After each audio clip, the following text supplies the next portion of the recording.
Welcome,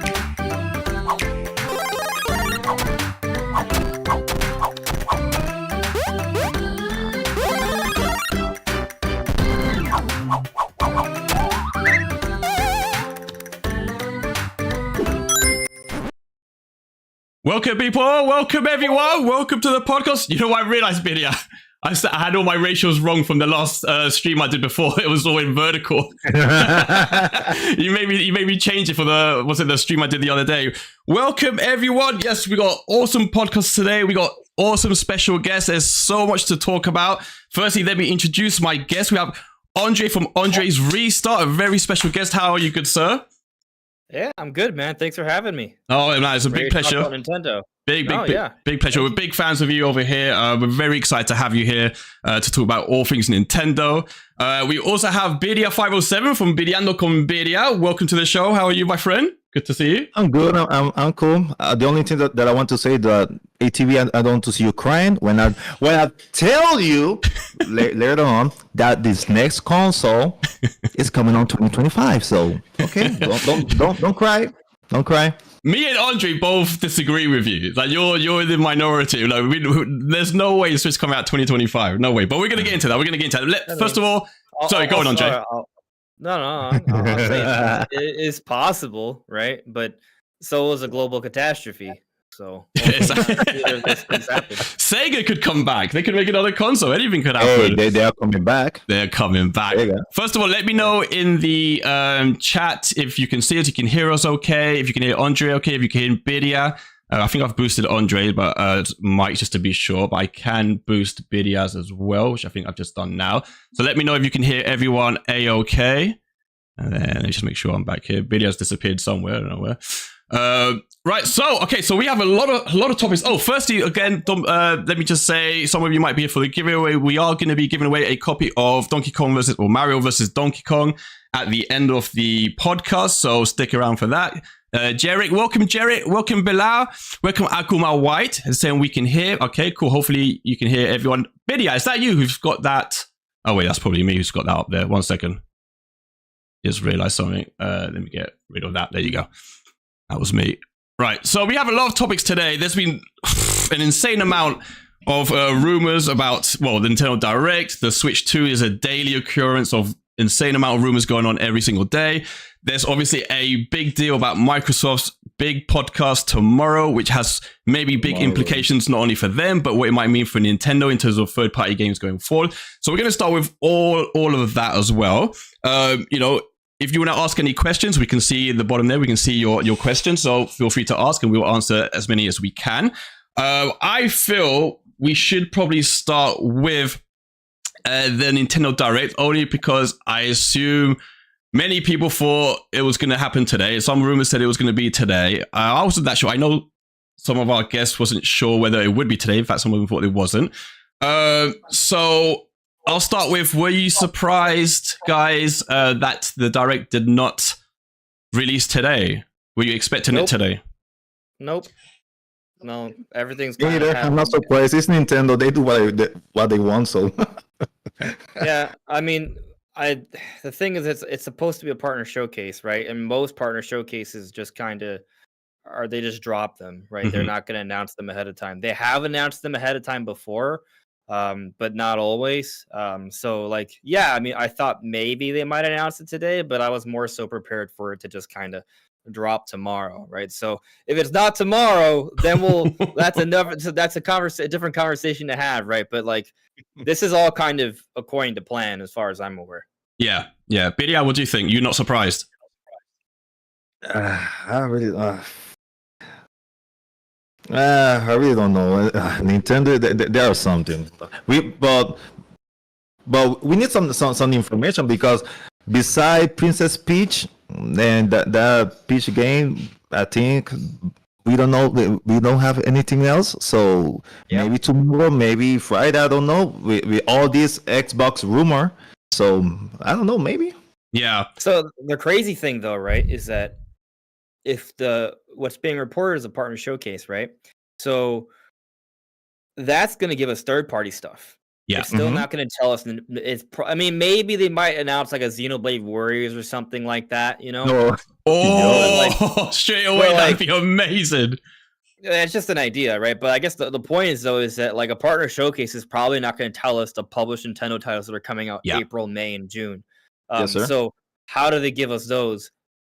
Even if the rumors are true for a partner showcase tomorrow, we still don't have that answer. Yeah. So that's, we'll see. I kind of feel like we're going to get trailers just on social media for Paper Mario and Luigi's Mansion, and maybe like one more thing.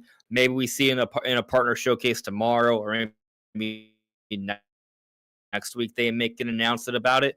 Kind of like how today they just gave us a trailer for Princess Peach, right? They gave us a trailer for ESX Nordics, right? Then a couple days ago they gave us a trailer for this Splatoon 3 DLC. So that what's interesting, right, is that if you look at when we do get partner showcases, there is a high correlation between partner showcases and a lot of social media announcements, right? The Twitter directs, right? So I hate the Twitter directs, but in this case, I'm okay with it because what we've heard, right, from a few different places is that we're getting a partner showcase this month, and that supposedly the Switch 2 reveal is next month, right? So if the partner showcase is confirmed tomorrow, I feel pretty good about the Switch 2 reveal next month. So it's kind of like a bittersweet thing, but also if we got a partner showcase, there could be some cool stuff there. So, we'll see what happens. Definitely. Someone in the chat said was that it probably wouldn't drop tomorrow out of respect for Microsoft. And it's something I mentioned to Andre just before we went live, is that I did wonder whether it would drop today, because when I heard about the partner showcase, my mind went straight away to Hi-Fi Rush being revealed, because that's been so heavily rumored. Of course, we've seen the data mined t-shirts that were designed supposedly for the Switch release of it, as well as the PlayStation t-shirts. So I thought, okay, that seems like it's really imminently about to be revealed. And so I imagine that would be in a partner showcase. But then I did think that would be really weird to show it the day before a Xbox podcast, where they maybe would be the ones to reveal that, hey, we're going to have a bunch of games that are going to be going over to Sony and Nintendo. But I don't, that's what I took from that. But I'm with you. I do think my mind went to, I wouldn't be surprised if it was something that was shadow dropped. They've done it. I can't remember. Do you remember? Was it for a Partners Direct, or it wasn't a big full-blown Nintendo Direct they did it for? The only times Nintendo will shadow drop are for partner showcases. Partner showcases. Yeah. Yeah. So they've done that a few times. Yeah, exactly. So, I mean, and so what are you expecting to see from it? So basically some third-party games, some indie games. Do you expect anything, like, for example, do you expect to see the Hi-Fi Rush and those type of games on there? So I was predicting Hi-Fi Rush because of everything that's been going on, right, like you. But on Family Boards, Nate the Hate, who's supposed to be one of the more reliable insiders, right, said no Hi-Fi Rush in the Direct. I hope he's wrong, because I want Hi-Fi Rush on Switch, right? But maybe it's one of those things where it's just not announced in the partner showcase tomorrow, and it's just announced maybe a couple months from now or something, or maybe it's announced during the Xbox podcast instead. I don't know. So yeah, what are you gonna say? But when you say Hi-Fi Rush, you think that game will be like that game will run on the Switch, or that will be in the cloud? I feel like that's a game they could get to run on Switch pretty well. I'm just saying that because we know that people like to say that Switch can run that game, blah blah blah blah blah. I don't know. I'm just asking. That one, I mean, like, if we were talking about I don't know, like Halo Infinite, right? Then I'd be like, okay, yeah, that's gotta be through the cloud, right? But like Hi-Fi Rush, it's a cell shaded game, like, I think they could get it going pretty well. I mean, maybe there'll have to be like some things it'll look a little worse, but you look at something like Dragon Quest XI-S, right? Mm-hmm. That's like a big open world game that was on other platforms, but they brought over to Switch and it still looked pretty good, right? Another example, Dragon Ball Fighters, that when they brought over to Switch, it looks good on Switch. It looks like the other versions of the game pretty much. Yeah, that's true, because I remember when a few years ago people were saying that Dragon Ball Fighters and that game can't run on the Switch, months or maybe a 1 year later, that game come to the Switch. Bandai Namco in that frame says Dragon Ball Kakarot cannot run on the Switch. Maybe a few months of a year later, Dragon Ball Kakarot and release on the Switch. So the same thing with the impossible port. Which one? The Witcher 3. So Hi-Fi Rush, I can see it running on the Switch because remember that we have games like the Kingdom's Heart collection.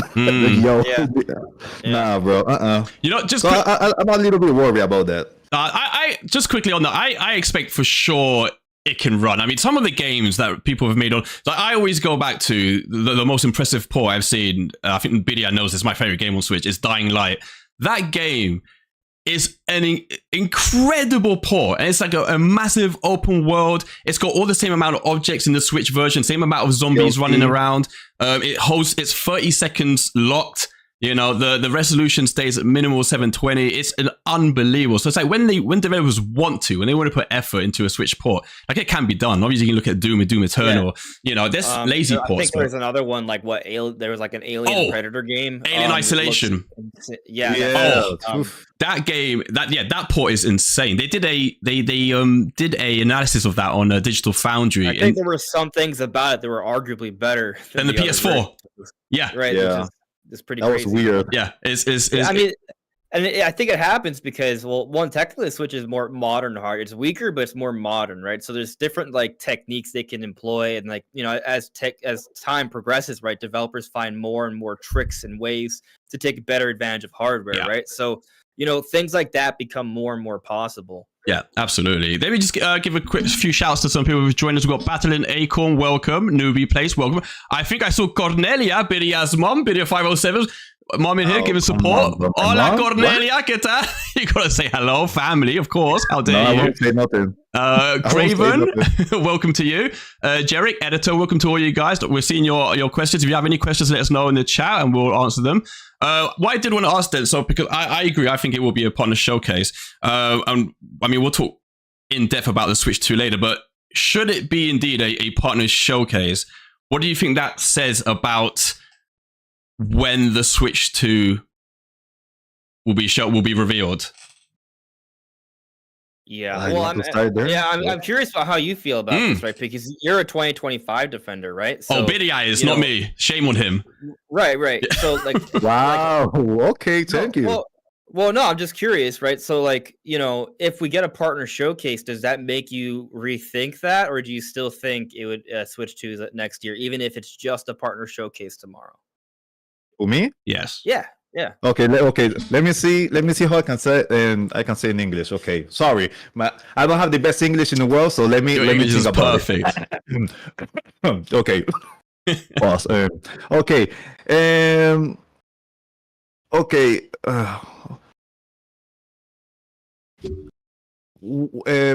From maybe December when we see the Games Awards, when we see Grand Theft Auto 6 in that time frame, we see that, then we see the big one for me, at least for me, that's Monster Hunter Wild. So when I see that and they say 2025, I was like, that was the first time that I feel that, okay, maybe the next console will come in 2025. So I start feeling that, because from the start with the Switch, they will say, there will come a Nintendo Switch Pro Lite and all that. People, hey, TV, can you tell your guests that we make a bet and you lost, and I make you make a stream dancing on and Just Dance? I did. Can you tell me that? I bet Birria a few years ago. I was convinced there was a Switch Pro coming out at a certain time. I was convinced it was going to come out. And the bet was that I lost it. If it wouldn't come out, I would have to stream Just Dance dressed as Shakira. And sadly, some people on my channel saw that in a 24-hour stream. It was a very despicable day for me. Oh, you lost. Thank you, everybody. Someone says. Sorry, go on, Birria. No, go on. No, so I feel that with those two games, the big two games, that maybe those two games can come in the next Switch, and the other stuff that we know that right now the Nintendo Switch have 140 million units, right? That's right. Yeah. Like So- 139 plus as of December 31st. Yeah. That's right. So I don't know if people okay, let's say like this. I don't know why people can't think that maybe Nintendo wants to be the number one console with the Switch. Maybe this is the last opportunity that they have. So, and okay, let's say Nintendo Switch 140, no, the second and the third best console in the history. The second one, Nintendo DS, 155, I think so, and the PlayStation 2 is 156. So they have the chance. So I think that they want to push maybe one more year, 2024. To surpass the PS2, okay, then let's change the generation. So I think that's the case. Okay. Yeah. Just before I let Andre jump in there, I just want to make sure you guys let me know that you can hear Andre and Birria both at the same levels. There's no one's much higher than the other. I don't know if I need to bring Birria down. I think everything's level, but just let me know if everyone's levels is good. Yeah, I mean, the only thing I'd say to that, I don't know what you think, Andre, is that I just think, so what are they, like 16 million behind? I think they are going to sell 60 million Switches regardless of a Switch 2 coming out this holiday season. I think this, from now until next April financial year, I expect them to sell at least another 10 million considering the holiday season. They haven't even, the thing with the Switch is they haven't even done a proper price cut yet. You know, they can still bring that price down, you know, and that's insane to think about. They've been on the market 7 years with more or less the same price and still selling what they have. It's mind-boggling to me. It's unbelievable that they haven't had to have a price cut. You know, and if they announce another Pokemon game, that's another X amount of Switches sold. I don't think they need to do much else. I think it's almost kind of automatically gonna surpass the PS5, PS4, sorry, which is insane to think about. Yeah, no, it is kind of crazy to think about how the Switch is positioning itself to become the best-selling system of all time. It definitely, like, we're headed in that direction. But something to keep in mind, right, is that over the last 3 years, hardware sales have been trending down, and so are software sales, right? A lot of people keep talking about how hardware sales and software sales are doing really good. They are. Yeah. They are doing really good, but they're doing really good relative to how late we are in the generation, right? And so for 3 years in a row, we're getting a downward trend. And so if Nintendo does not come out with Switch 2 in this year, they are going to have a 4th year of declining sales. Yeah. And so that's not something a company's just going to allow to happen, right? So, you know, there's that to consider. But I do think there is merit in the sense of, like, sort of thinking about, like, Switch eventually becoming the best-selling system. But the way I think Nintendo looks at it, it's not so much about becoming the best-selling system. It's about having the best financials year by year by year, right? So if they just wait until Switch like crawls towards being the best-selling system, right, then they're going to have bad financials. Yeah. What they need to do, right, is while the Switch is still doing pretty well, start the transition over to Switch 2. Because here's the thing. Switch is still going to be a big deal this year, no matter if Switch 2 comes out or not, right? Like, because the Switch 2 comes out this year, they'll sell, best case scenario, 10 to 15 million. There's still, as you said, there's going to be over 100 million systems out there. And by the time it comes out maybe later this year, if that's what happens, it's going to be even closer to the highest number, right? So Switch is still going to be Nintendo's primary breadwinner this year. But they need to start the transition sooner than later, because if we're seeing a 3rd year of declining sales now, right, that's what's expected. Yep. And then the next year it's going to be even worse, especially without a Mario movie boosting Mario game sales, without a Tears of the Kingdom, right? It's going to be even worse. So they're going to start that transition now, and then by say 2025 or 2026, once the Switch is completely done, then the Switch 2 has maybe 25, 30-ish, or even close, hopefully closer to 30 million systems out there. That's enough where they can start to really focus on that as their primary breadwinner, as opposed to, the Switch that's already run out of momentum, right? So it's really about just when Nintendo thinks it's the right time to start that transition. Yeah. Because even when Switch 2 comes out, Switch is still going to do really well. Absolutely. And it's interesting that we brought up PS2, though, right? Because PS2 did not do PS2 had really good sales, Mhm. but the DS was actually outpacing it for, its respective years in its lifetime, right? But because the PS2 had longer legs, they were selling PS2s in the PS3 era for a while. Yeah, exactly. Right. Well, So the way I sort of see it happening, I see Switch 2 happening this year, right? And then, but I still think Switch is gonna be a big important part to the puzzle. I think maybe they do put a price drop, right? Maybe they add another revision. They announced the revision to 3DS in 2017 when Switch came out, and they announced the revision for the Wii when Wii U came out back in 2012. So I bet there's another revision coming for Switch. I bet there's a price drop. We've seen actually them delist several Nintendo games. Yep. Hopefully that means we're getting the selects line where they have some like good Nintendo titles that are at discounted price. And so different things like that I think are going to help sales for the Switch. They're going to be good for Nintendo's bottom line. And even if Switch 2 is announced, say this year, they'll still have some Switch momentum going into this year and next year. Yeah. And by that point, I think Absolutely. it'll probably still become the best selling system. Yeah, I think for sure. And that's not even to mention, I'm going to get to your question editor in a minute because it's going to make video a blood boil a little bit. We were talking about that yesterday. But that's not even mentioning games that supposedly, at least rumored, we know 2 of them are definitely ready. They could drop at any time. And I'm thinking, of course, of the HD remasters of Twilight Princess and Wind Waker. And of course, Metroid Prime 2, which is said to be also finished and waited to be dropped. I mean, if you release those on Switches, those are guaranteed. Well, those are going to sell millions as software, but you'd think push hardware a little bit as well. Maybe Metroid sells like 500,000 copies. Oh, Metroid! We got to talk one day. We got to talk about Metroid because that is still hurts. It's to me, it seems like it doesn't matter what Nintendo do, how hard they push that game, how much they advertise it, how cool they make it look. They didn't market Metroid Prime though.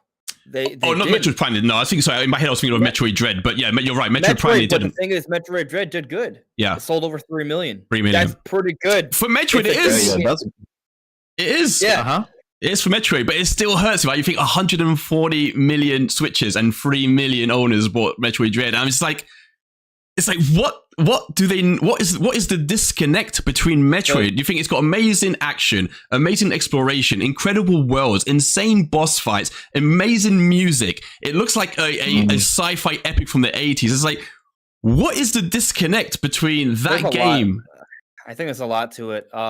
It's definitely something I want to kind of dive deeper into at some point too. It might be in one of my video pipelines, but I think one thing to consider is that Metroid is very Western appealing, right? But like, it's not appealing to like the Japanese. No, right? And shooters don't do very well in Japan, do they? I mean, Splatoon obviously does, but for example, look at Pikmin 4, right? This game is sold over 3 million copies. It's doing so well. Yeah. We've also heard about it doing extremely well in Japan.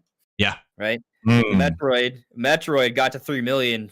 As far as I'm aware, without a big influence, I'm sure it sold some in Japan, right? But it wasn't like a big point to make. Oh yeah, Japan's loving this game. So I think there's something to that, right? Like the whole Metroid alien sci-fi vibe, the creepiness, that appeals more to us. It doesn't seem to be something that does really well over on the other side of the world. So it's interesting. I hope. And I think that Metroid Prime 4 is going to change that. Now, when I say change that, I'm not sure about its appeal to Japan. That's a whole other conversation. Yeah. But in terms of it reaching a larger audience, I think it will. I mean, think of it this way, right? Metroid Dread's a 2D game, right? Yeah. 2D game, amazing game. It was my personal game of 2021, and I'm not trying to slight Metroid Dread. Metroid Dread, yeah. Same. I love it. My game of the year. Yep. Yeah. That was my personal game from 2021. That's how much I liked it. But it's still a 2D game, right? And while there are some exceptions, 2D games don't sell as good as 3D games. Yeah. Right? Like you look at, for example, Kirby's Forgotten Land, best-selling Kirby game ever. What they do? They went to 3D, right? So I think when we're talking about Metroid, and by the way, before Metroid Dread, Metroid Prime, the 3D Metroid game was the best-selling in the series, right? So I think when we get Prime 4, just by it being a 3D Metroid game made in the modern era, that alone puts it in the conversation of probably being above Metroid Dread sales. Yeah. But then, if they really hit this out of the park, which I hope they do, I think they will, right? I think we could be talking about Metroid Prime being a 5 million plus seller, maybe even higher.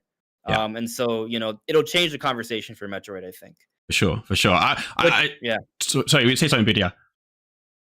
So one question. What for you the amount of units that maybe Metroid Prime 4 needs to sell for Nintendo, maybe for you that you can feel that okay, they're doing well, maybe 4, maybe 5 millions, more or less.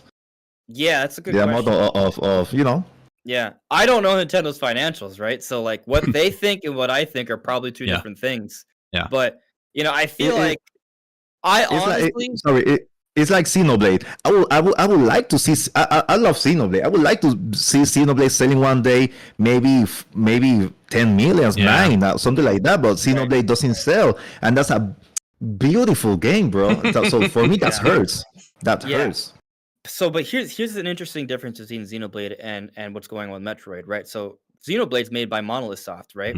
Monolith Soft. Yeah, I mean, I agree with you. Xenoblade is one of my favorite series, right? It's beautiful. I think it deserves to sell way more than it does. Yeah, but they sell 1 to 3 million. And maybe it's slowly growing, right? I feel like Xenoblade's like a little bit behind Fire Emblem, and maybe they'll grow over time. But you're totally right to bring that up. But the difference is Monolith Soft, they make Xenoblade, but they also co-develop Splatoon, Animal Crossing, Zelda. Smash Brothers with before. Yep. So Monolith Soft has become one of the most important developers for Nintendo. And so they're assisting with like the games that are selling 15, 20, 30 million copies, right? So they got a lot of money coming in part thanks to Monolith Soft. So I think Monolith Soft, because of that cash flow, because of their assisting with all these huge projects, they're kind of given more wiggle room with Xenoblade, if that makes any sense. For sure, yep. Definitely. But they also have quick turnarounds too. Like it's not like we have to wait 7 years for another Xenoblade game, right? We get Xenoblade pretty frequently. Yeah, we got 3 way sooner than I thought we were going to get 3, to be honest. I was very surprised how quick 3 came out. I was expecting that. Let's talk about this roadmap for a moment, right? Xenoblade X.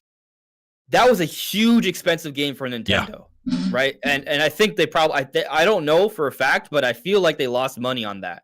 On that game, right? Because it didn't sell that much on Wii U. Yeah. But here's the good news about Xenoblade X. They built an incredible engine with that, right? And so what did they do? After 2015, first year of Switch 2017, they turn around, put out Xenoblade Chronicles 2. Then in 2018, they put out an expansion which had its own physical release, Torn of the Golden Country. It's basically its own game. That Torn of the Golden Country is bigger than most Pokemon games, right? Yeah. And so they right? Exactly. And then so we take a break in 2019, but then 2020 they put out Xenoblade Chronicles Definitive Edition using the same new engine, right? And then we take another break, 2021 to 2022 we get Xenoblade Chronicles 3, and they put out another expansion in 2023, right? And so there's a huge amount of Xenoblade games that are coming, but there's a lot of turnaround using the same engine. Yeah. So they're being efficient with their development, and so that in conjunction with the fact that they're working with all these other Nintendo teams and projects, I think from a business perspective, they're in the green. You know what I mean? Oh, for sure. Yeah, for sure. They're definitely turning a profit at the moment for Nintendo. Retro Studios, on the other hand. Yeah. We're going to talk about them in a bit for sure, because especially to do with Metroid Prime 4. Because me and Birria are talking about that specifically. I'm just going to quickly, before I forget, because I've seen a couple of questions, and I saw that we got Meti in the chat. Nish Quick Pops, I think we all know here. Welcome, bro. He says hello. He said, hold on, I saw your message. Let me just say, you said, hold on, where was it? Yo, ATB and Andre, I remember Birria from the streams too. Local, welcome, Local. Oh, he's been here all day. Gamebird Classic, what's up, bro? Good to see you here, Cameron.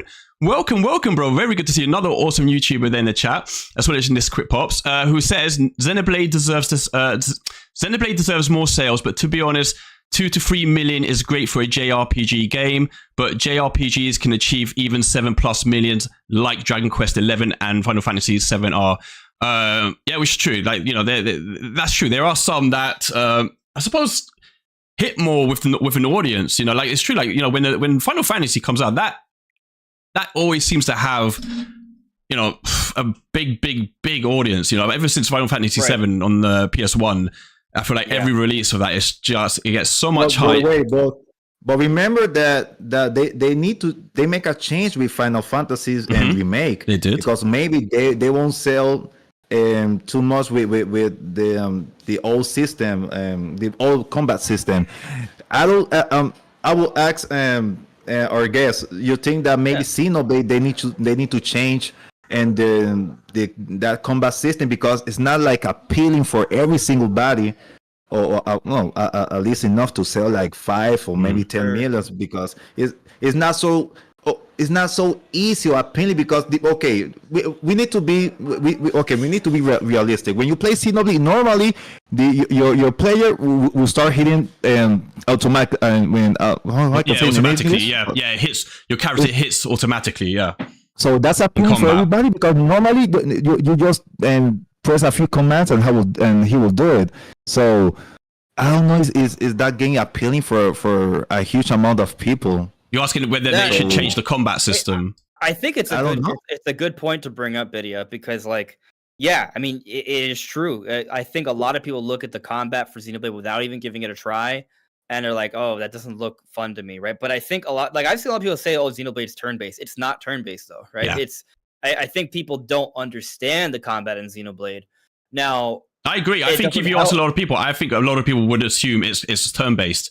I bet a lot of people aren't that familiar, probably think it's turn-based. It's not turn-based. And it's not. But it's actually, it's in real time, right? When you press an art, it does the attack, right? Exactly. It's not like, when you play Zelda, right, and you see like let's think about before Breath of the Wild, right? Like the prior Zeldas, you would have a button for your sword, a button for like your bow, a button for like your hammer or whatever. Then you press it, right? And then you do the attack, right?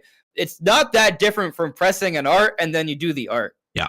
There's just a little bit of a cooldown, exactly. so you have to press a different art, right? Yeah. And you have an auto attack going when you're close, but you move around in real time. And in 3, you can even do dashes and stuff, right? Yeah. So I think, it's obviously, I think, it's a pretty good combat system, but I don't think it helped that Xenoblade Chronicles 2, the best-selling game in the series, has the worst tutorial system and the hardest combat to figure out. It confuses the hell out of me. I've never felt so stupid trying to learn a game. Like every time I thought I was just getting to grips with part of the combat, they will teach you more things, right? They would just keep throwing stuff in there, and I'm like, my God, I don't even know if I remember what I've just learned. They would barely teach you. Barely teach you. There are things they just never teach you. No, absolutely. They did improve it in Torna. Like the battle system in Torna, I thought was amazing. I thought that was a step forward for sure. I will get quickly to it because I don't want to forget. I know editor asked a question a while ago, and then I forgot to bring it up. It's in 2 halves. So I won't answer the second half because it's kind of leaning into the Switch 2, which we'll talk about later. But wait. I want to focus on Xenoblade for. Go. No, let's go.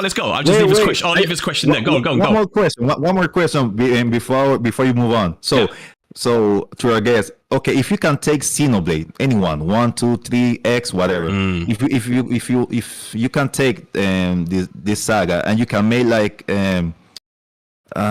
what's the name? An MMO?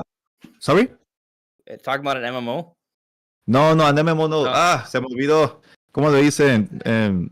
What is it? A spin-off, sorry. If you can take Xenoblade and make a spin-off, what type of combat you will make? Because it's something that I really like about Nintendo, that they like to do spin-off. Like, Mario is everything. Sure. They got and sports, they got RPGs, they got fighting games, hashtag Smash, they got racing, and Metroid, they don't have like, maybe pinball. They got pinball, they got 2D, they got 3D. And so if you can take Xenoblade, I don't know if you can make a Musou, like a Xenoblade Warriors. Xenoblade Warriors. Hey, I will take it. That's it. Xenoblade Warriors. They do it with Fire Emblem. They did it with Fire Emblem. So what you will do? And Zelda, right? I personally, all right. So I want to kind of, because I never got a chance to like fully answer your question about the, what should they do for Xenoblade? Also, I'll just kind of like combine them, right? Yeah. Like, I think Xenoblade Warriors is likely, even though I don't want it. Just because I feel like we've gotten 2 Fire Emblem Warriors games, we've gotten 2 Zelda Warriors games. Like I'm kind of done with it, right? But Xenoblade makes sense. Like it just does. There's so many characters. The game is based off different characters and factions having wars. They all have swords and spears and different magical weapons, and there's tons of arts. Like it would work really well. Yeah. But what I wanted to kind of speak on though, right? Just like what should Monolith Soft do to make their next game, be it Xenoblade or not, like sell better. Because I think you're right that the combat system does scare people away. I think it's kind of twofold, right? I think there's that, but also I would argue that you look at the series like Dragon Quest and Final Fantasy, they've been around for decades, right? Those series have built up fan base over time. Xenoblade is much more new by comparison. So I think over time, Xenoblade can build to get bigger. Yeah. That said, the fan base. you know, that said, they could maybe expedite that by having a more inviting combat system. So I actually really like the way it is now, but I will say Monolith Soft has been hiring for 3D action. Boom! I was going to say that to you. Yes. They were hiring back in 2017. Yep. And they even recently put out more hiring posts. And if you check out their site, right, it's the same, the career page, right? Where they're hiring for a 3D action game, it shows art that looks like a Dark Souls fantasy Zelda kind of game. It's just art from like 2017. Yeah. So what is it actually materialized into? I don't know. But they have been hiring for a 3D action game, right? And so, you know, maybe what they do is it is something that's a little bit more, even more real time, right? Maybe they could find a way to kind of still have some element of their sort of like art system while it still happens in real time. Actually, what I really liked about 3 is that they mapped all the arts to like the buttons. Yeah. And so I thought that was really cool. Maybe what they just got to do is they get rid of the auto attack, you know? Yeah. They make it less about waiting and just kind of like, you just go from one art to the next. Yeah, absolutely. I think you'll probably remember this, Andre, but there was, I did see that interview. I think it was with the director, right, who was talking about the next game they make being more action orientated. But also he was talking very much in a separate interview when he was kind of talking about the music of the games. He was also talking about the need for making their next game pretty, I think he said vastly different, just making sure that it was different enough from the last game that to move forward and to make sure that it's not, you know, they don't want something identical. He wants to move in a different direction. And I think he used the word surprise fans. I think that's what he said. I think he wanted to surprise fans or surprise gamers.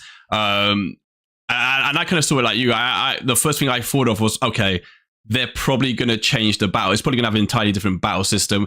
It might not even be in Xenoblade game, but you're right. I saw it as almost a different kind of genre that they were going to use to go forward. Maybe like a Dark Souls, but for sure something like that. Let me say something else though, right? We're talking about them having to change the gameplay, but then you look at something like Baldur's Gate 3, right, which has sold the whole bunch, but that's not what it is. That's very RPG, right? Yeah. So, you know, and you look at things like World of Warcraft, for example, right? Like, that's not in real time, right? You know, not in the same way, at least. So, you know, maybe it's not.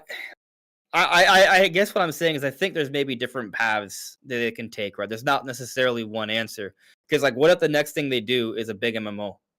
People might fall in love with that, right? Yeah. And so maybe they don't do a real. I mean, it will be really cool if they do both, right? Where they go for like more of a 3D action, real time experience, and it's like massive multiplayer online. Right, like do both those. If that doesn't sell 10 million, I don't know what. No, will. Exactly. Well, what I thought, I think me and Beta briefly spoke about this yesterday. Was, you know, can you imagine a day where Nintendo says to them, you know what, take one of our IP.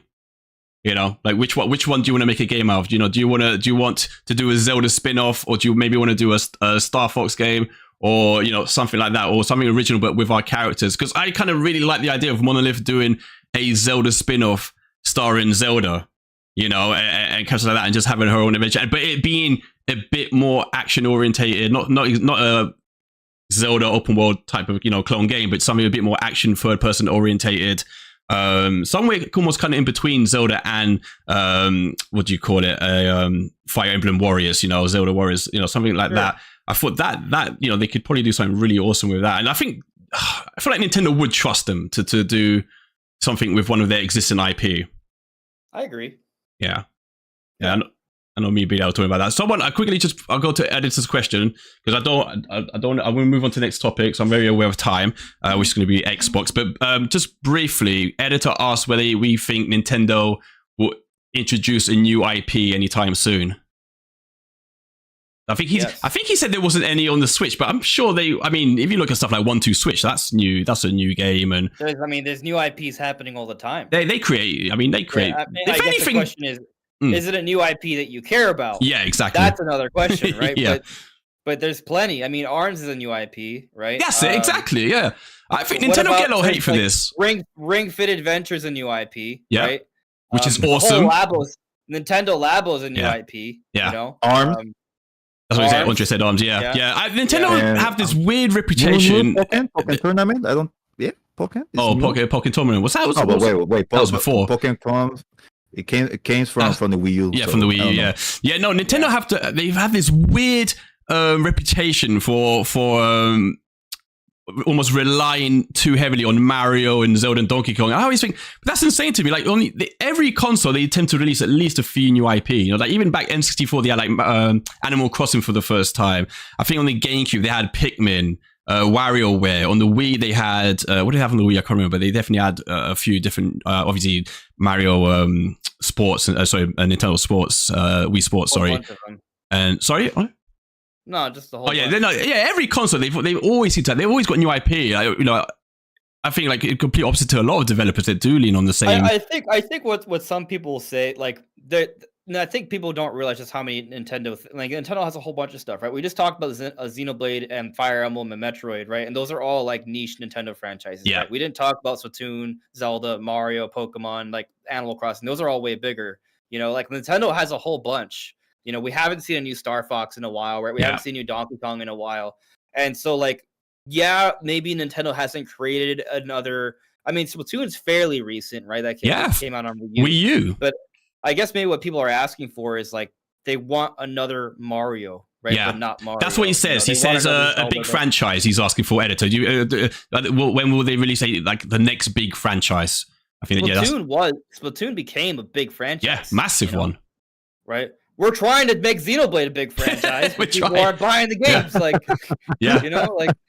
Absolutely. Right. Okay, we'll go to the next topic. It'll be a bit of a short one, and then I want to end on Switch 2 and kind of give our predictions for that. But of course, a lot of you in the chat will know there is a Xbox podcast tomorrow. There's been an insane amount of rumors about Microsoft possibly going third party, losing consoles, releasing all their games on the competition's consoles. Of course, we know about I mean, it wouldn't be a new thing. We have, on Switch alone, we've got a couple of Ori games. We've got Minecraft. We've got a few games. Banjo-Kazooie's back on the Nintendo Online Store. So it's not, it's not unprecedented. But of course, this is a different ordeal in that, we're hearing Hi-Fi Rush. People are now speculating in the future, whatever. The next, Elder Scroll, the next whatever Bethesda, everything else Bethesda making. Basically, every exclusive they have supposedly is being speculated that will come to future consoles. So, my question to both of you is like, do you believe that is going to happen? Do you believe that Microsoft will be going third party? I know Phil Spencer spoke, or it was rumored what Phil Spencer said to his developers the other day. And if so, how do you think that will impact not just Microsoft, but of course Sony and Nintendo in terms of the next couple of years, the console war, let's say? So whoever wants to go first. Sure. I mean, I feel like the answer is probably somewhere in the middle, right? That's usually what it is, right? And so, Microsoft, I think, they just don't sell enough of their games or make enough profit on their hardware to just stick to their hardware, right? Yeah. So what do? They branch out, right? They, obviously Xbox games are already on PC and Xbox, but like putting a lot of their IP elsewhere. Minecraft is everywhere. Yeah. Right? I'm sorry. I would show that, and the same thing that you just say, I will show that to Sony. Well, I mean, the thing is, you're right. Sony, the same thing. And what do they do? They put their games on PC. Exactly. So, yeah.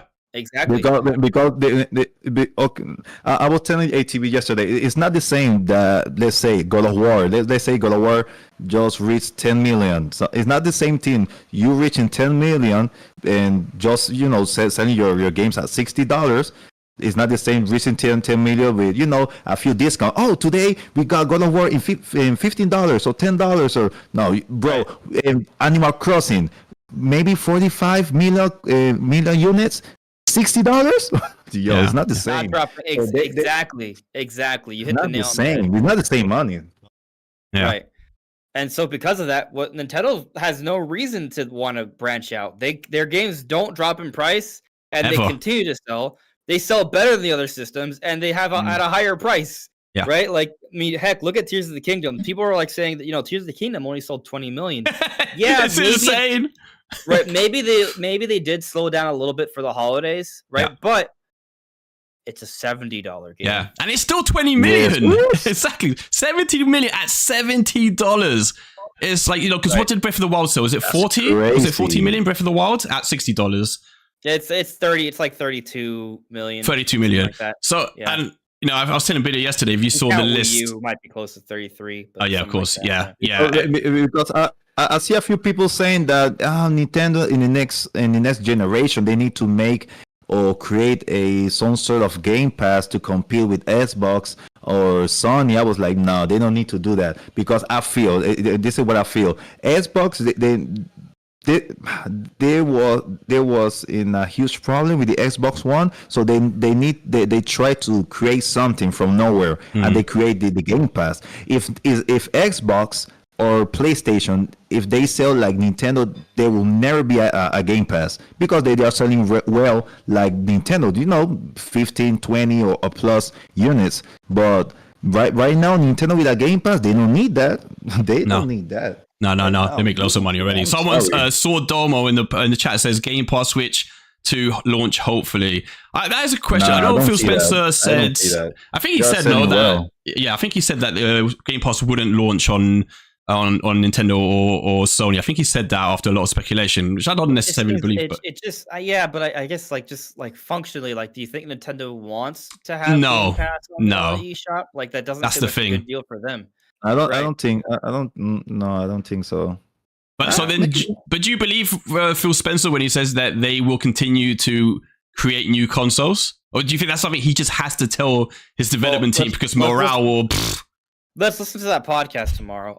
But you know, like, what I think, right? I think it's tough to say, right? I feel like there's probably going to be another Xbox, but also maybe the idea isn't to think, oh, okay, Xbox, like, maybe they're not even trying to sell like the most of the Xboxes, right? They're just trying to get their brand out there. Yeah. However that is, right? So, you know, if they, for example, it's rumored, right, that a Banjo-Kazooie project is in the works, right?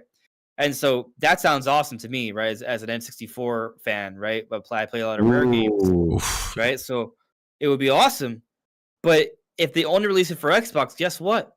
It ain't going to sell very well. Yeah. But if they release it for Nintendo Switch 2, when it comes out a few years from now, it's probably going to do better than on Xbox. Yeah. You know? Absolutely. And so things like that, you know, maybe it just makes sense for Microsoft to just take advantage of all the IP and companies they own now, right? And just put them out as they can. And maybe there still is an Xbox, but maybe it's only going to sell like 20 million every gen for the people that really like the Xbox ecosystem.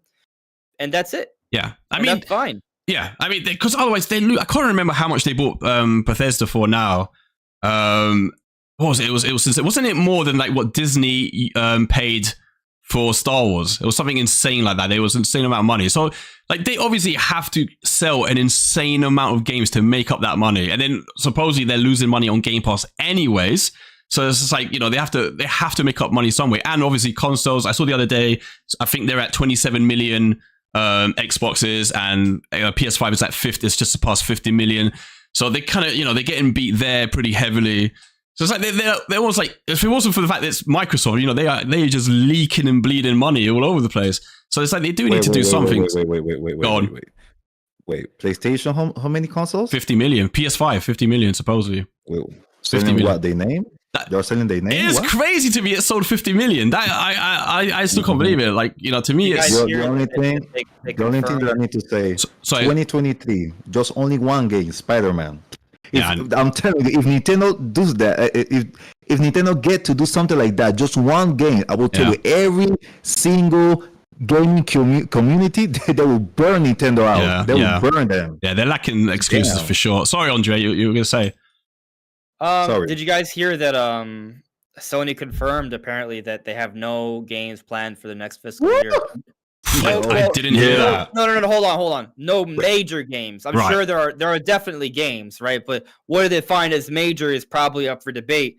But they have like not God of War or something like that. No? Probably something major like that is not planned for next fiscal year, which is crazy, right? Because I'm on the Switch 2 train, right? Yeah. And so if Nintendo comes out with Switch 2, it's rumored to get announced next month, and it comes out this year. It's basically prime for the taking for Nintendo to just put out, oh, here's 3D Mario, here's Metroid Prime 4, maybe Mario Kart comes out at the beginning of next year or something like that, right? And so they just kind of they run a train, they if they're ready, I think they are ready, like they're in a good position to really kill it. Yeah. I think we should. I just want to clarify. I don't say that as a Sony hater, right? Like I like all the companies. Obviously, I'm a Nintendo fanboy, but like God of War is cool, Horizon's cool. Like that, I really want to see another Demon Soul. Not Demon Souls, a Bloodborne. Just for Bloodborne's awesome. I want to see another Bloodborne. I don't see myself like a Sony hater. I just like to say the truth. So you're such a liar, Birria. If Sony is messing up, no, I'm not a Sony hater. I know. But if Sony is messing all this, I would say, you're doing trash right now. So okay, let's say this. I tell ATV and this yesterday. So for me right now, Nintendo they have the best exclusive right now. They have, let's say, well, we have the Series S, but let's say right now Nintendo has the cheapest console in the market, and other things. Right now the Xbox has the strongest console in gaming, and they have the best service, that's Game Pass. So tell me, where en PlayStation, ¿dónde ellos destacan? ¿Cómo me puede decir ATV? Where's PlayStation? Like what? Oh, so like what's their strong point? Me saying that. I think for me it's brand as well. It's just like they have that. I was saying this to Birria yesterday. Sony has this ability. It's not ability. It's just, I suppose, trust. I guess it's trust from their fan base that they can release a console, almost show very little information. Just hey, it's another update on the PS4, and they will have a dedicated fan base that will buy that console. Yeah, it's raw brand trust, I guess. So here's something interesting, right? Like, have you ever, like we all play on Nintendo, right? But like, have you ever like shared your Switch controller with like a friend and like, oh, like why is the X here, right? And you're like, yeah. Right. But the thing is, a lot of people are more accustomed to playing on an Xbox controller or a PlayStation controller, especially for games like FIFA, Call of Duty, 2K Sports, right? And so like Nintendo, people do play some of those games on Switch, but for the most part, PlayStation has a lock on that, and Xbox has some of that too. Like that's something else. Like I think Sony appeals to that kind of mainstream audience for like the big third-party games. Yeah. And a lot of people are very comfortable with the controller setup, right? And so what's interesting is that I kind of like, as we were talking about how like, Nintendo has an opportunity here to kind of put out a big lineup of games in this upcoming fiscal year, right? With Switch 2. We've heard about a lot of third-party games coming over. We know about the Microsoft deal where they have to put Call of Duty on Switch 2 now, right? So, like, is Nintendo going to come out and showcase a system that has a controller that's inviting to that audience that likes the FIFAs, that likes the NBA 2Ks, likes the Call of Duties? Can they hit that? Yeah, we'll see. But you feel that. Okay, let's say you feel that the PlayStation and Xbox have better controller than Nintendo? No, I'm just saying that a lot of people are more comfortable with them because they're just used to it. Yeah. For people that have been playing on Nintendo, like think about like the Xbox 360, PS3, PS4 generations where Nintendo had the Wii and the Wii U. So a lot of people weren't really playing hardcore third-party games on Nintendo systems, right? So there's this kind of a big span of time where people weren't accustomed to playing Call of Duty or FIFA on a Nintendo system, right? So now with the Switch 2, if they start getting the FIFAs, the 2Ks, and the Call of Duties, people getting used to that again is my main point there. I think the Switch controller is amazing. Like the Pro controller, I love it. Oh, I love the Pro controller. The only thing it's missing for me is it doesn't have the analog triggers. Yeah. That's the only thing. If it had that, it's like perfect, you know. Perfect. Anything that gets closer to the GameCube controller for me is like, oh, please, you know. All right, we'll end today because I'm maybe looking at the time. I don't want to take up everyone's time. By the way, for everyone in the chat, I haven't forgotten, we will give away a copy of Mario vs. Donkey Kong just before we leave. So stay tuned for that. So we will end, of course, with the Switch 2. And all the speculation around it. I kind of want to lean into a couple of things. A is, when do we think it will release? But two, also, what do we think is going to be like one of or the main selling point of the console? And the reason I asked that is because Furukawa recently, when he was talking about I guess he was talking about the Switch 2, but more almost looking forward transitioning from the last console. And he was talking about giving consumers or gamers a unique, I think he called it a unique proposition, right? Which I took to mean, you know, like a new way to play, something that sets it apart from the other consoles. So like the Switch, the Joy-Cons or the HD Rumble. So, well, the reason I asked that is because I don't like to say gimmick. I don't like to say gimmick. I know, but that's what people say, right? What will be the new gimmick, you know?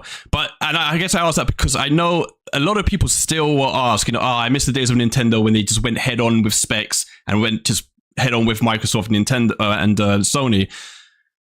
But, you know, so you know, I want to ask you guys, what, you know, do you think that is the route Nintendo has to take? They just can't go full on specs. They have to find another way to carve itself an audience, even though the Switch has been very successful.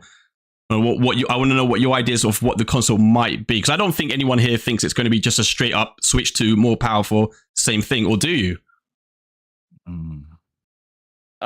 So I think what's interesting about this situation is we're in a unique situation, right? I think most of us can agree with that, right? Like, it isn't like Nintendo has two different systems, right? They have one system. They have the Switch. They focus on the Switch, right? And so, you know, they're eventually going to transition to Switch 2, and that's going to become their focus. And so, you know, it's a different situation now, but also I feel like what's been accomplished with the Switch is something that they can replicate, right? Yeah. It's not like a lightning in a bottle situation like the Wii, where they caught this magical new audience that then went onto smartphones. No, the people who bought Switch are gamers, right? And so, you know, if they make a Switch 2, the same reason people bought Switch 1 is the same reason people are going to buy Switch 2. Yeah. It's because it's a system that plays Nintendo games and other games, and is portable, and it can function as a home console at the same time, right? And so I think, honestly, personally, right, I know people disagree with this, but I don't think it's a bad idea to call a system Switch 2, like literally actually calling it that, because Sony has that brand awareness, right? Everyone knows what it is. You know, if they were to just call it Switch 2, even though they may give it a different name, I understand that. But if they didn't, people would at least know, oh, this is what it is. It's a better version. Awesome. And so I'm not saying there won't be innovations. I think there will be. But I think they're not going to do something. They're not going to do a curveball, right? Actually, historically speaking, they don't do that, right? Like, what happens is whenever they have a really successful system, they may try and innovate, but they're not going to leave what they did. They try and follow it up, right? Like, so the Wii, the Wii U, right? They added the gamepad, but it still had the Wii branding. It still had the motion controls, right? You know, DS, 3DS, those are examples. NES, Super Nintendo, Game Boy Advance, exactly. Right? And so Switch 2 probably going to be the same thing. Now, what's interesting about that, though, is that every time they have follow up a successful system, that second go around isn't as successful. Now, in this case, because I think because I think the Switch success is something they can replicate, but it's not actually built off of this wacky thing like the Wii. It's built off of, oh, this is just a great way to play games in different ways, right? It's just super comfortable. I think kind of maintaining that alone is gonna do them well, right? As long as they market the system well, have good prices, good games, I think they'll probably still sell at least 100 million lifetime. You know, now will they pass Switch? That's a whole other conversation, right? And that comes down to, what are they doing that makes people feel like this is worth it, right? So, to your question, what are they bringing to the table that's new? I've been talking about this for a few months, right? There's a few different people out there that I think are credible, but not everyone agrees, right? Nash Weedle, for example, right, has been talking about enhanced backwards compatibility, and now more sources months later are corroborating the same story Nash Weedle put out months ago, right? Exactly. But the idea is simply that you take your Switch 1 game, let's say Splatoon 3, right? And then you plug it into your Switch 2, and it looks and runs a little bit better. Yeah. But That's so awesome. my thought about, and I said this to Birria yesterday, because initially I was like, God damn, that sounds amazing. But then my mind went to, wait, hold on a second. Isn't that what just DLSS would do anyways? Like, right. Well, that would have to be kind of, they would have to patch it. But they would have to do that separately, right? Yeah. Right. So I guess we don't know to what extent, like, can you just pop it in? Does it run the same? Does it run a little bit better? Yeah. And maybe, like, for example, maybe the games that have like an unstable frame rate and a dynamic resolution, those things that fluctuate on Switch, Yeah. maybe those things are just naturally more stable on Switch 2 because it's more powerful. Yeah. We don't know, but that's theoretically possible, right? But if, say, developers want to add like a 4K mode or an HDR ray tracing mode or something like that, that's something they have to actually go in, patch in, right? Yeah. And maybe that's something they charge for. We'll see how that works out. Exactly. But that's kind of like what's being rumored right now from a few different sources. Yeah. And I think that makes a lot of sense. And that's something, right? That at least that's massive, I think. If you have a lot of Switch 1 games and you're like, man, I wish this game looked and run better. Well, okay, get your Switch 2, and then they do, right? Yeah. So that might help a little bit. I think better Joy-Cons will make a big difference as well. For me, like, to that point, sorry, Billy, just quickly, is to that point, I think that's massive, because I think the amount of incredible, this might be underplayed, but the amount of incredible AAA ports or impossible ports that landed on the Switch. So I'm thinking of Doom Eternal, Witcher 3, Dying Light, Alien Isolation. But I'm thinking of specifically stuff like Doom and Doom Eternal, which were incredible. Even I love them on the Switch. But right, the resolution was pretty low, right? It was 720, sometimes went down to 560. Frame rate was usually 30, sometimes dipped. But if you could get those games and on day one put them into the Switch 2 and it boosted it up to even 900p and 60 frames, or something like that, that for me anyway, alone would be such a cool, it might seem little, but that's a massive thing for me, that you can get any games, like that. And that, I mean, there was of course that rumor that Gamescom Nintendo was supposedly showing the Switch to developers, and what they were showing them was Breath of the Wild running 4K 60. A hypothetical tech demo, right? Yes. So it wasn't a Switch 2, it was a PC. Is that what it was? It was PC, but it's just showcasing a tech demo, like hypothetically what it could do, right? So some people thought they were they actually had Switch 2s at the time. No, just demonstrations that can showcase hypothetically what the Switch 2 could do, right? And so one of them was the Matrix demo. Exactly, that's what I was going to say. But apparently with really good ray tracing effects. Yeah. Right? Which is really cool. And then another was Breath of the Wild at 4K. That's it. 60 frames per second and basically 0 loading times. Yeah.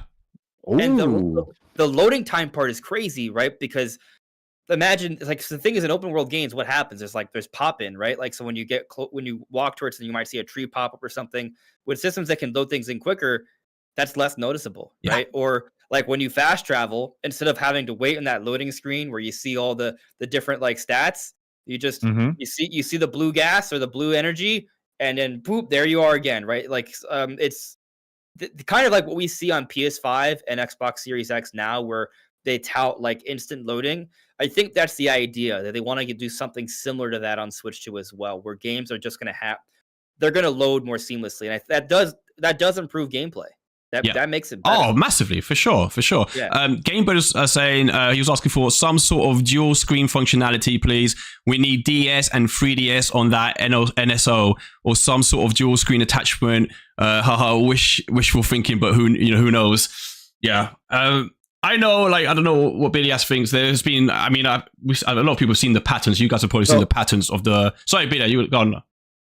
No. So you always talking about this, let's say, boost mode. So let's say I got the Switch 2.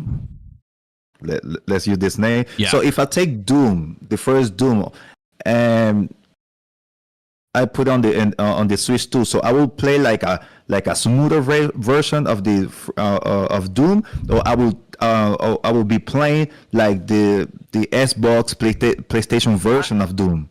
I think it would still be the Switch version. Yeah. It would just look slightly better. Yeah. Just because, like, so I think so. If they don't patch it, it's gonna look basically the same, right? Yes. But But you know, like similar to how, like, let's say you're playing a game on a PC, right, and you have a better PC than someone else, and the game has a smoother frame rate or doesn't get blurry because of the dynamic resolution. I think maybe that's something we could expect to maybe be better, right? So like with Doom, the resolution dips, right? Like there are times it's more blurry than others, right? Yeah. So maybe on Switch 2, it's capped at the highest resolution possible that Doom runs on Switch without patching it. Like that's, to me, that's probably the best case scenario, you know, assuming they're not just emulating, right? If they find a way to like run it natively. Yeah. But that's, we don't know that, right? The story is just that developers will have the opportunity to enhance games on Switch 2 or Switch 1 games. How they do that, we'll see. Yeah. Do you believe, I know there are a lot of people, I don't know if I believe in myself, because, you know, Nintendo usually files for dozens and dozens of patents, and a lot of them obviously never get picked up or worked on. But one of the ones that was quite heavily featured throughout, I guess, the last couple of years was a form of VR. People seem obsessed with the Switch 2. Do you believe that could be a possibility, something going to? Do you think? I know obviously they leaned into it a little bit with Labo, but even that was something. It was VR, but it was something very different, right? Which is, it was very Nintendo-fied, right? In that you got to build your own piano. Testing. But I mean, to me, Labo was amazing. I don't care what anyone says, that was incredible. And part of me does believe that they'll lean into something to do with VR or AR, but not in a way that they're going to try and take on Sony, you know, with Sony VR or, you know, whatever, like, you know, Apple or whatever. But I think it will be something maybe a little bit more advanced than Labo VR. Maybe it will be better integrated into games.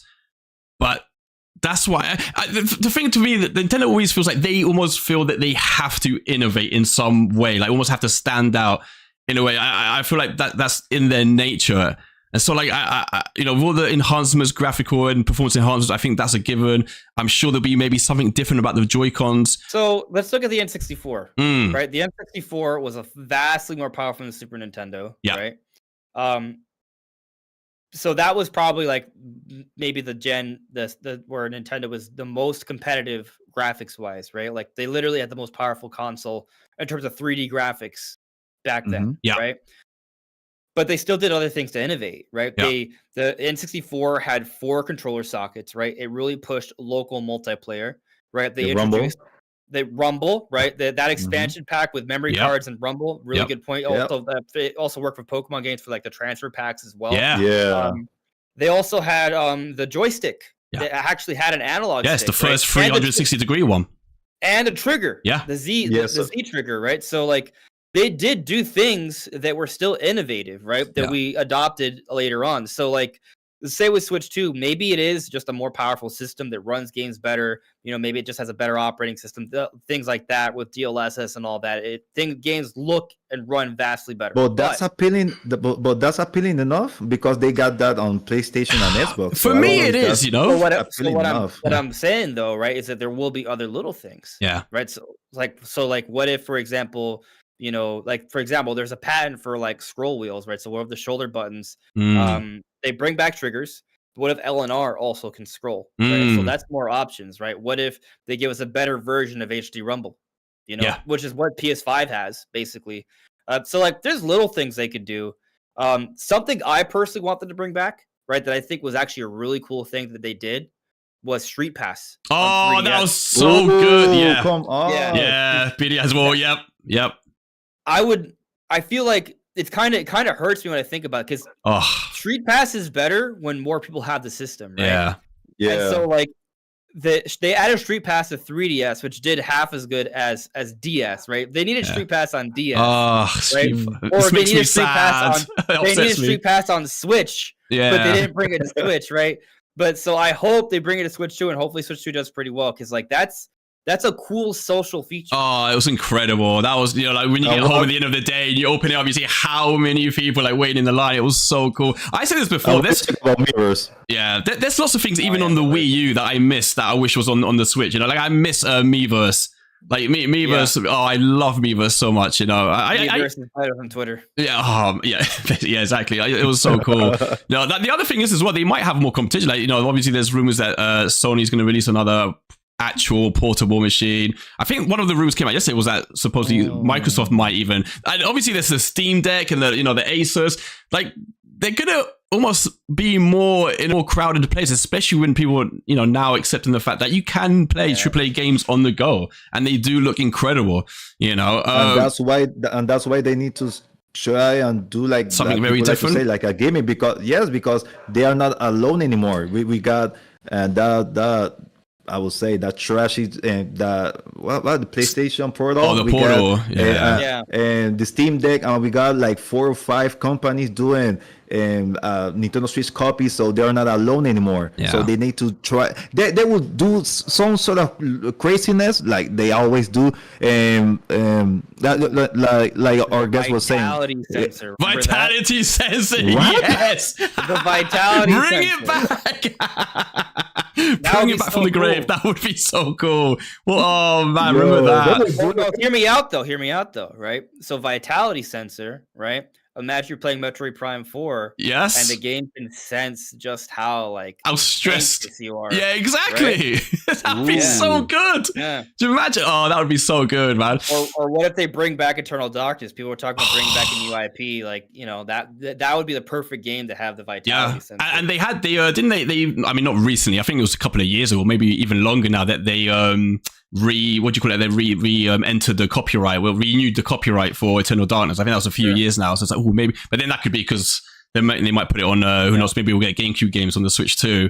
My thing with the gimmick that makes me nervous, I was saying this to BDI yesterday, is that I finally feel that with the Switch, or since the Super Nintendo, which was about 30 years ago now, they have finally started to get big AAA.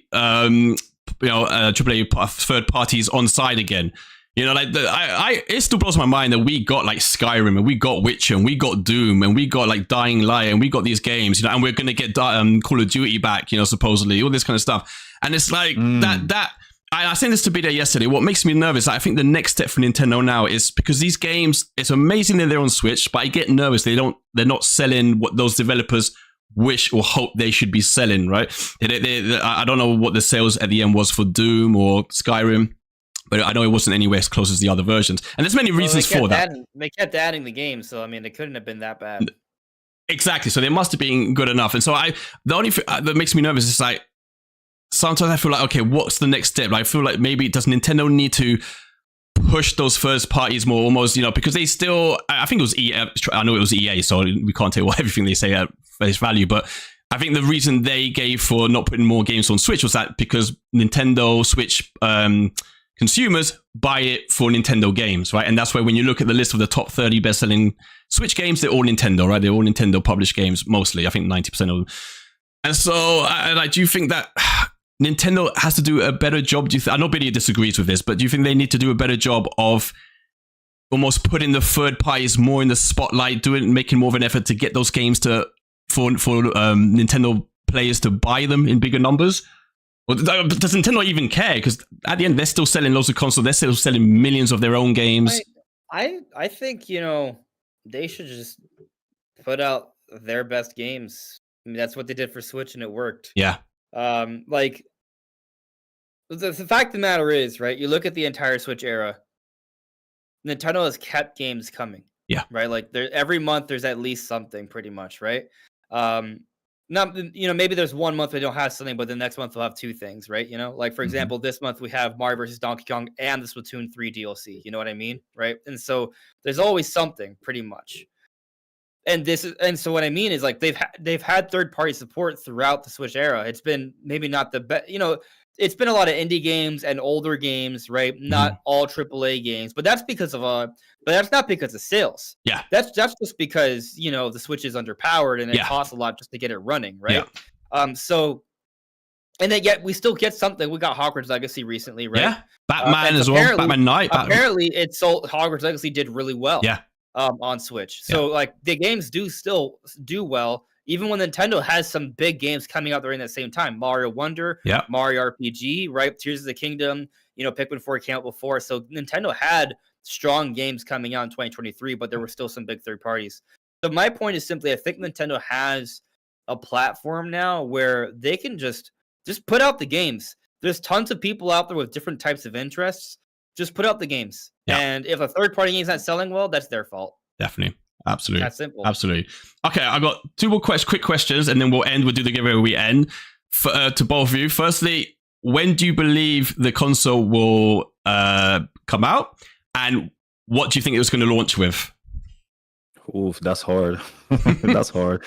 2025. So, boo. Go I'm on. sorry. I'll say 2025. So, what game? That's hard because if I say I believe that Metroid Prime is coming for the next console. I don't know if that game will be at the same time in the Nintendo Switch. Oh, you don't think it'll be Switch and Switch 2? Maybe yeah, maybe not. But I don't know because we know that Metroid doesn't sell like that. So, but at the same time, Metroid can be like a showcase for the Switch 2. Like a showcase to see, so we can see what this console can do. So, maybe Mario Kart 9. Yeah. Maybe that one. A new Mario, I don't think so. So I can say maybe Mario Kart or maybe Metroid. But because Zelda, no, I don't think so. Maybe 4 years for a new Zelda, but I can see Mario Kart. I can see that one to start strong. I can see that. Yeah. Andre. So my expectation, right, is that Switch 2 will be announced before the end of this fiscal year by March 31st. Oh, that gets me so excited. Honestly, it's so the rumor, right, is. So the thing is, multiple people heard the same thing, right? I heard the same thing actually as well, but I only heard it from one place, so I don't know how much I should trust it. But then other people, like a week later, started hearing the same thing. So I was like, oh, okay, maybe there's something to this, right? And so, and before the record, my expectation was like this before I heard anything. Yeah, I've heard you very consistently be on this, like March. For sure. That's been my expectation, right? And so. And if you want to know exactly, I've been making videos about this forever, right? So like, I don't want to make a 2-hour podcast explaining why I think that, but so I think it's going to happen. Especially if the partner showcase is tomorrow.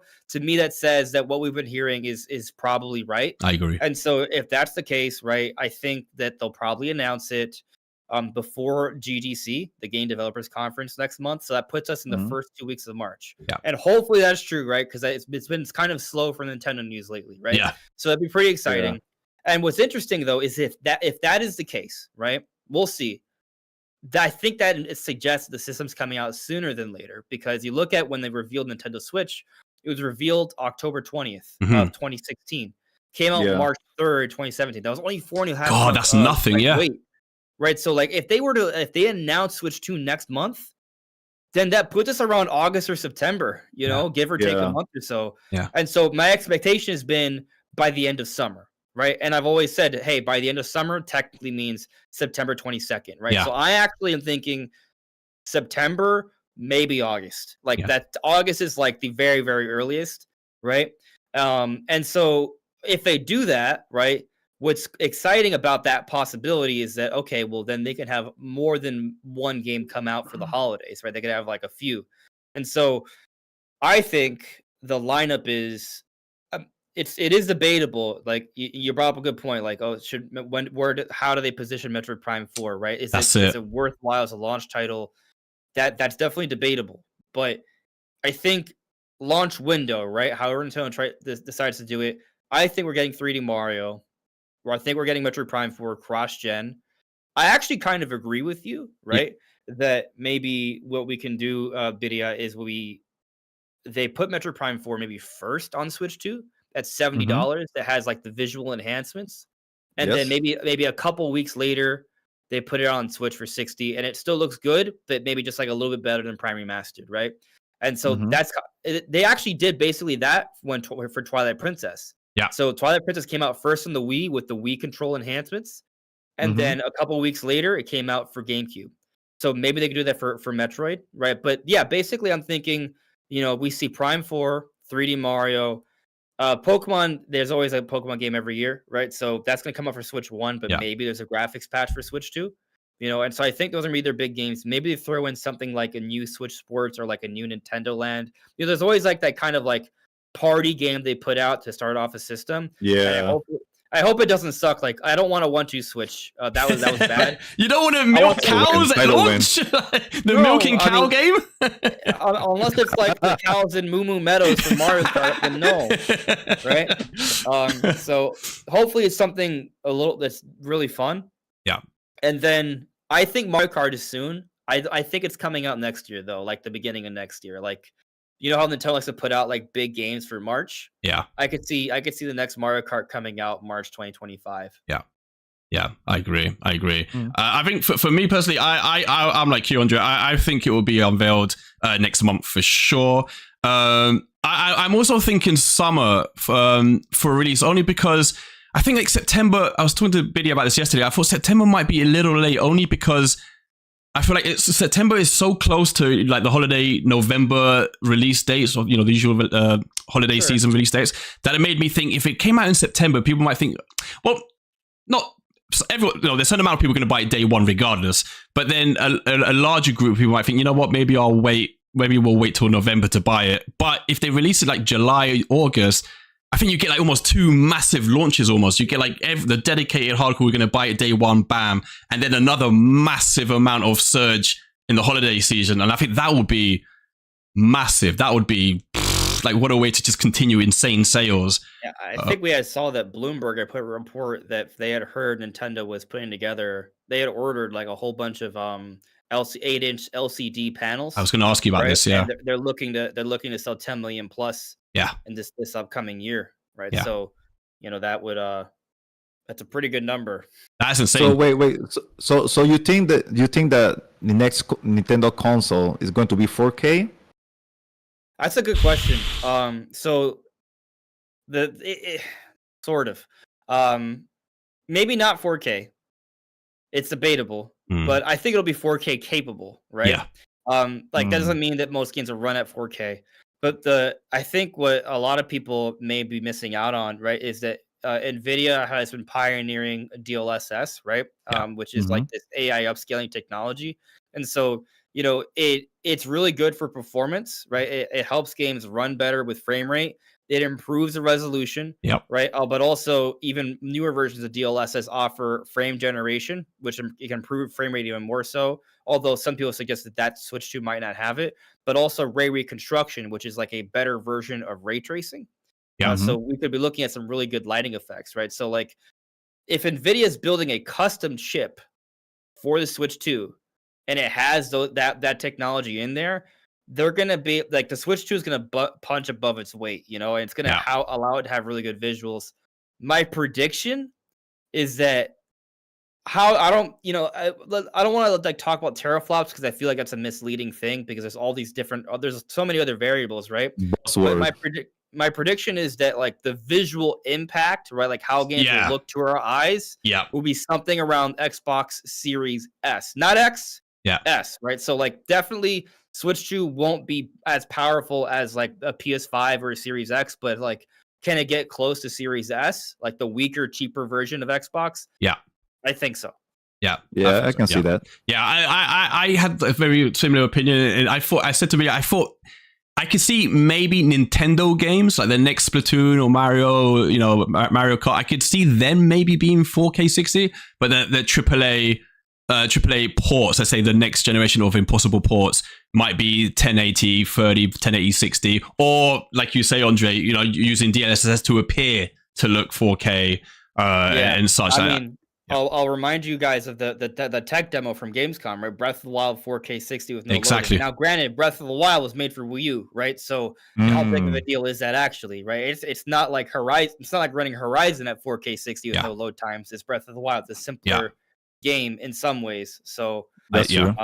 Just briefly, do you believe the 8K, the 8-inch screen? Because to me, I feel like that makes the system a bit. I don't know. Well, I'm thinking of the Steam Deck, right? The Steam Deck, the OLED Steam Deck, which has a screen of 7.4 inch, and that's a bulky ass machine. That's a big ass machine. Isn't the PlayStation Portal also 8 inches? That is 8 inches. Yeah, you're absolutely right. That is 8 inches. I think it's also LCD as well, and so it looks pretty good. Yes, that's absolutely right. I do. Right, I was skeptical at first because I first off, like, the sources that I like, they're rumors, right? But they're coming from places with good track records. So like I trust the sources, right? I think they have a higher chance to be true. Doesn't mean they will be true, just a higher chance, right? Yes. I was a little skeptical, but then the Bloomberg report came out, right? That their information's coming from what they're hearing from the manufacturing end, right? And so if they're seeing that Nintendo is ordering 8-inch LCD screens in mass, and it wasn't speculation. Like the guy, I forgot the guy's name, but he has got that information from talking to the people in the supply chain themselves. Exactly. So it's not guesswork. He has spoken to the people. I mean, maybe the guesswork is, okay, there's a company that's ordering 10 million 8-inch LCD screens, and they don't know it's Nintendo, right? Maybe it's another company, right? But the other thing is that what's interesting is that report also corroborates what other people have reported, right? Like Universe and Nintendo, because they've heard from developers of dev kits and have said the same thing. Yeah. And so, assuming you trust these sources and assuming they're not lying, right? The information lines up. Yeah. And so I think it actually makes sense though, because like the OLED is a 7-inch screen, right? And so you if you're going to make a new system that's basically the same thing, but just better and maybe a few little innovations, right? You want to do something to differentiate the system. A bigger screen helps. Yeah. That it helps. And I mean, I'll be frank, I'm still using my day one Switch, right? So like I'm excited to go from the Switch. Oh, you didn't upgrade to an OLED? I didn't because I've always been like, oh well, maybe it's not that far off, right? Oh, damn. But you know what? I'm so jealous because that is gonna feel amazing. If you go from a 6.2 to an 8, that's gonna be amazing. I mean, going from 7 to 8 is that screen. I was looking at the PS Portal. PS5 Portal thing, and that screen is beautiful. The actual design of the machine is pretty clunky, and I don't really like it. But the machine, the actual screen, the size and the look of it it looks beautiful. So that on the Switch too would, something also throw out there though, right? Like, it might make it bigger, but like, what if they just reduce the bezel even more? Because like, there's still bezel on the old. There is, So does it how much bigger does it have to be? I guess that depends, but. I don't think you guys can see it probably that well there. I don't think if I move it there, but there's still. But I still see a big black rectangle, right? Yeah. Like there's still room. Yeah, there's definitely room for sure. And if they redesign the Joy-Cons, maybe that gives them some more leg room, and maybe it's still a little bit bigger. But I mean, a little bit bigger is probably. I feel like a little bit bigger is fine for me personally. I think so. I think you're right. I think it will look much more ergonomically, I suppose, refined than what we've seen on the market so far. Like Nintendo's always, I think, really good with, bar the Wii U gamepad. Usually they're really good ergonomically at creating controllers. Let me throw out one more little thing though. So even if it's bigger, right? Like the early adopters are going to be like the hardcore, right? They're the people that are going to want to play Metroid Prime 4 with HDR ray tracing 4K, right, or something like that, right? We're like it's going to be those kinds of people. So we're going to want the bigger screen, right? And we're going to pay the $400. Absolutely. Maybe it costs, right? But maybe 2 years afterwards, they're like, all right, well, let's put out a smaller, cheaper model. Yeah. That maybe fits like maybe that's when Animal Crossing comes out. So then you have a lot more like women with smaller hands. They're like, oh, well, I think now is time for me to pick up Switch 2, right? And so I'm gonna pick it up with Animal Crossing, and they release a smaller Switch 2 that has maybe a 7-inch screen or something for sure. that's more comfortable for smaller hands. Yeah, and at that point, there's going to be more people out there who have Switches. Yeah, I'll be just quickly. I'll be honest. That $400 makes me nervous because I just don't know. I don't know if I can see Nintendo releasing something at that price. Like, the last time that's hard. The last time they did it was the Wii U, right? And they got taught a big lesson. I think that was the first console they ever sold at a loss. Was the Wii U? They usually sell their consoles. They sold it for $350. $350. Oh, is it $350? Damn, so there you go, $350. Yeah, the black one. Yeah. So is that? I'm like, would Nintendo really release a machine at launch for $400? Something tells me. But also the OLED right now is $350, and it's the best-selling version. Yeah, that's the thing, right? And if they release it at $400, and you think, damn, for only $50 more, I can get a brand new next generation Switch. Then all of a sudden, that $400 looks pretty damn tasty next to a $350 for a 7-year-old machine, or 7-year-old tech. I guess. I also feel like they'll price drop the OLED For like, sure. Make it 300. Yeah, or yeah, something. for sure. See, I even then I feel like $300 for an OLED and then $400 for a Switch 2. Like the OLED still feels like a ripoff. Like the Switch 2 is going to be like way more massively. Yeah. Like, it doesn't seem fair. No, Switch. Yeah, no, exactly. Well, I was thinking how much a Switch Lite is now as well, because I've seen that go really cheap these days now. Switch Lite, that's like super cheap. But all right, well, super excited, man. Thank you so much, guys. This has been an awesome podcast. We're gonna do the giveaway quickly, and then I want to thank my guests properly and make sure I can divert everyone to go check out their channels, which you absolutely should. I mean, just to say it first, both the links for Andres Restart and Birria 507, both their channel links are in the description below. So please go make sure you can check out their channel. Birria does a hell of a lot of streams.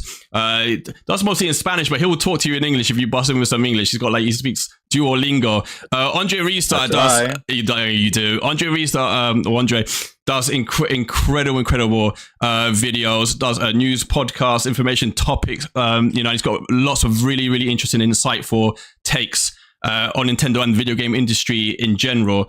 I to be honest, I think you're one of the most incredible YouTubers out there. So I think I urge you guys to go check Andre Restart and Birria 507. Again, they're both in the description below. Everyone who is here for the giveaway of Mario vs. Donkey Kong, I will roll you into the what's it called, Nightbot giveaway. So if you want to go for that, just type in what should you type in? Just type in, I don't know, Mario DK, MDK, or competition, or whatever. Just let me know in the chat who wants to be entered. I'll give it a minute and then I'll roll it and I shall let you know who's won. You just need to be subbed. Make sure you follow my Discord or Twitter so I can DM you your game code afterwards, and we'll do that. I'll just give it a minute. In the meantime, whilst we wait for people to declare their intentions, why don't you let me know what you guys have been playing most recently? Andre, how about you? I just finished part 2. At least I think I finished part 2 of the Pokemon Scarlet and Violet DLC. Oh damn! Last night I saw the credits, but I wanted to do the epilogue, and I couldn't find the epilogue story. So maybe I still got to do more. I don't know. Maybe I'm supposed to catch more Pokemon, because I kind of just rushed through it with the story part. But it was actually pretty good. The performance of the game still sucks, but the story of the DLC was actually pretty neat. Like the rival. Like he gets kind of crazy. Like he's like, I need to beat you. Like it's actually like pretty good. Are you a Monster Hunter fan, Andre, at all? I am. I thought you would be. I thought you was. Oh, let's go. Look how happy you made him. I knew Video would be so happy to hear that. So I'm also hyped for Wilds. Like I can't wait for Wilds. But I just I went back to my PlayStation. See, I play on PlayStation sometimes, right? And I ran through Monster Hunter World, and then I'm now getting back into Rise. So I never finished Rise because I was waiting for other people. Right, I was pretty far. Right, I'm in the high rank for sure. Right, like I've already beaten the main boss, but I want to finish that. I want to get into Sunbreak soon. So that's on my agenda. Yeah, for sure. Birria, what are you playing? What have you been playing? I just maybe 3 weeks ago I just finished Bloodstained, Return of the Night. Trash game on the Switch. It performs. Performance, but still, I thought they patched it. They tried. They tried. But it's still trash. The performance. So the game is good, but the performance on Switch is trash. And I'm playing Smash. I just started like I think it's Sunday. I started playing Outlast 2. Yeah. So Outlast 2. I love that game. Yeah. What's your main in Smash? My main right now, Kazuya. Oh, okay. So Kazuya is my mortal enemy. Whatever. I'm sorry, bro. We enemies right now. No, so just a computer, right? So for whatever reason, when I go up against level 9 Kazuya, like I don't have problem with level 9s in Smash, but level 9 Kazuya for some reason gives me trouble. My main is Pyra and Mithra, and so it's like always like a duel. Yeah. The waifus. Yeah. They're the best. Yeah. So maybe one day we can play together to see. Yeah. The rival. You'll probably beat me. That Monster Hunter. I tried to play Monster Hunter with Birria a bunch of times. I couldn't get into it. I try every time there's a Monster Hunter game. I try and get into it because like the idea of it, I love so much. And wait, TV. Tell me your problem with Monster Hunter. I don't know. There's something about it that doesn't grab me. Like, what was the last one you played? It was what's it called? The one on Switch. Monster Hunter Rise? Yeah, Rise. I played it with you. I played it on BDS channel with him. And I did enjoy it. Maybe I have to play it more, maybe, I think. I don't know. I didn't play it by myself, and I think I would play it with people and I would enjoy it then. I mean, I suppose that's the way it's supposed to be played. Do you like Dark Souls? No, he knows how bad I am at them. I don't mind Dark Souls. I tell you, when you said that, it made me think I've been playing The Lies of P, right? Which is, you know, like that type of game, and that one I have really been enjoying. I have been enjoying that a lot. Yeah, Lies of P, that's a good game. That's a really good game. But generally, yeah, like Dark Souls and stuff like that, I'm so bad. It's, you know, it gets me frustrated. I guess maybe that's why I was gonna ask, because like they're different, but like the combat in terms of like, you know, getting hit and timing and spacing, like there's some similarities, right? Yeah, that's true. It's basically every fight's like a boss fight almost. Right? Yeah, exactly. Yeah, and so you got to pay attention to your enemy, and you got to be patient. Yeah. Honestly, dude, I've been on streams where I've been stuck like on Lives of P on like a certain boss, or even in Doom where I've been stuck on this. There's people in the chat who've seen this. I've been stuck on the same fight for an hour and a half, 2 hours sometimes on the stream. And I'm thinking, God, imagine the poor people in the chat watching that, just constant loop of just dying. And then it's so painful. And the thing, you go on so long, you think, well, I can't quit now and end the stream. They've waited too long. They want you to die, though. Probably did. Right, I'm going to roll this now. I can see that you've all posted in the chat. So let me just roll it and go to the little bot here. I shall roll it. I don't know if it's going to show up on the screen actually because I've changed a lot, but I've rolled it anyways. Hold on. Right, the winner is Pat. Is it Campione? Pat Campione. Welcome, my friend. You are the winner of the Mario vs. Donkey Kong game. I will DM you the code. You just have to make sure that you are in my Discord or Twitter. Make sure you follow. You're subscribed, and after this this podcast is finished, I shall DM you personally with your code, my good friend. Congratulations to you. Don't know where if you haven't won this time, my friends. I usually do multiple giveaways during my streams on weekends, so I'll let you know when the next one will be.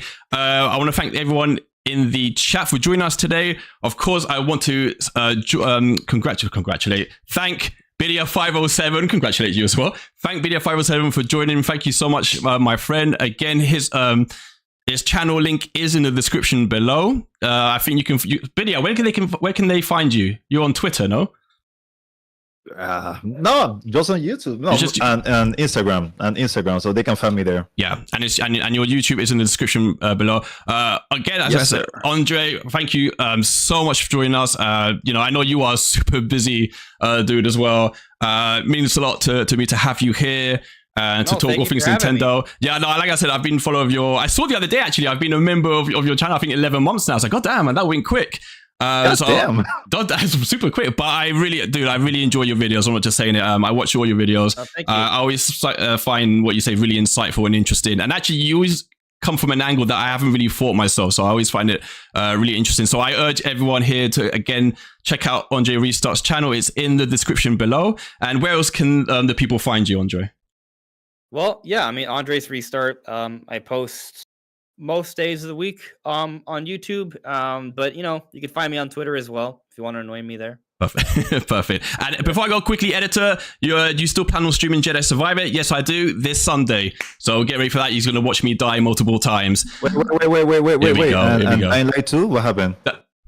The thing is, he knows Dying Light is my favorite game, and I spent years waiting for Dying Light 2, and when it finally arrived, I streamed it live, very excited, and I was so disappointed by that game that it hurt me, and he still teases me to this day about it. Leave me alone, Birria. Leave me alone. I'm sorry, bro. I need to say it. Sorry.